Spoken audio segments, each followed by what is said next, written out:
Good morning বন্ধুরা, কেমন আছো? সবাই ভালো আছো তো? সবার ভালো কাটুক আজকের দিনটা, সবাই ভালো থেকো। এই 6:30টায় ঘুম থেকে উঠেছি আজকে। উঠে প্রাণায়াম করেছি। আজকে সকালে প্রাণায়াম করার সুযোগ পাই না, তা আজকে সবাই বাড়ি আছে, এই জন্য উঠেই যে রান্নাটা করতে যেতে হয় সেটা করতে হয়নি। প্রাণায়াম করেছি 7:30 পর্যন্ত করে, তারপর এখন 8টা বাজে।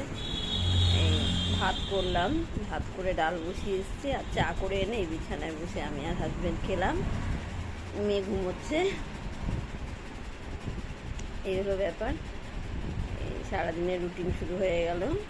তারপর হাজব্যান্ড বেরিয়ে যাবে 9টার মধ্যে, স্নান করতে গেছে। তারপর আমি গোপালকে খেতে দেবো, খেতে দিয়ে নিজে একটু খাবো, মেয়েকে দেবো, দিয়ে দোকানে যাব। দোকান থেকে 12টায় আসবো। আজকে একটু মার্কেট যাওয়ার কথা আছে, কিন্তু যা গরম বেরিয়ে পড়েছে, মানে মানে বেরোতে ইচ্ছে করে না। অনেকের অনেক কিছু অর্ডার দিয়ে রেখেছে। তোমরা জানোই আমার গার্মেন্টসের ব্যবসা আছে। প্রচুর র্যাশ বেরিয়েছে, মানে গলায়, হাতে, পায়ে, সব জায়গায়, মানে খুবই খারাপ অবস্থা। এর মধ্যে এই ভিড়ভাট্টার মধ্যে যেতে ইচ্ছে করে না। অনলাইনে মাল নিতে না ভরসা পাই না। অনেক সময় না দু একটা খারাপ জিনিসও চলে আসে। হাতে ধরে প্রোডাক্টটা দেখে আনলে না বোঝা যায় কোয়ালিটিটা কেমন। এই জন্য অনলাইনে মাল নিই আমি, ঘন ঘনই নিই।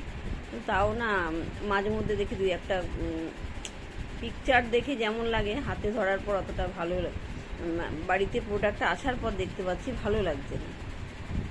এই জন্য ফলস পজিশনে পড়ে যাই তখন।